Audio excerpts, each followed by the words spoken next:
तर मंडळी काल माझ्या जाऊबाईला आपल्या जव्हार कॉटेजमधून रेफर केलं होतं सेल्वासला. मग काय दुसऱ्या दिवशी मी पण निघाली होती सेल्वासला जाण्यासाठी रेवाला घेऊन. आता तिला पाहिजे होता खाऊ म्हणून पहिला खाऊ घेतला.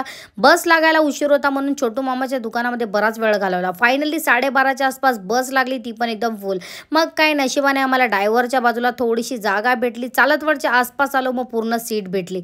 रेवा तर झोपलीच होती रस्त्यामध्ये. मस्त रखोलीच्या आसपास पोचलो. फायनली आम्ही पोचलो सेल्वास बस स्टॉपला. आता इथे मी शोधत होती मिठाईचं दुकान. मला मिठाईचं दुकानही भेटलं. मिठाई घेतली, रिक्षा पकडली आणि मी निघाली होती हॉस्पिटलला जाण्यासाठी. ताई मला बाहेर घ्यायला आल्या होत्या. हॉस्पिटलच्या आसपास पोहोचली तर मंडळी बघू शकता तुम्ही किती मोठं हॉस्पिटल आहे आणि किती सुंदर असं वाटतं, काहीतरी वेगळं वाटतं. आता इथे आल्यानंतर मला खूप आनंद सारखा झाला होता. आतमध्ये आलो, निलेशदा सुद्धा आम्हाला घ्यायला आले होते. मग त्यांना मी पहिला पेढ्याचा बॉक्स दिला. हॉस्पिटलमध्ये एंट्रीज करता सगळीकडे फुल एसी गारवा गारवा आणि एकदम स्वच्छता, सुंदर हॉस्पिटल, एकच नंबर. बाई एंट्री करताच मन एकदम प्रसन्न झालं.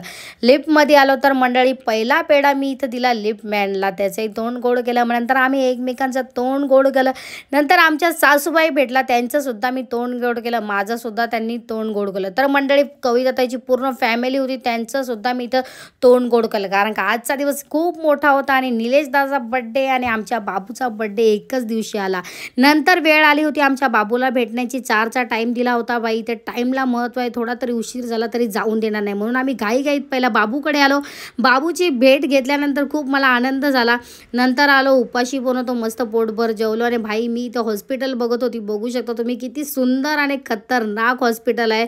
भाई मी सगळीकडे फिरतच होती. नंतर आमच्या अंजुताई आल्या होत्या, मग त्यांना घ्यायला मी खाली आली होती. तर मंडळी बाकीचं तुम्हाला नेक्स्ट पार्टमध्ये बघायला भेटेल, तो पण पार्ट नक्की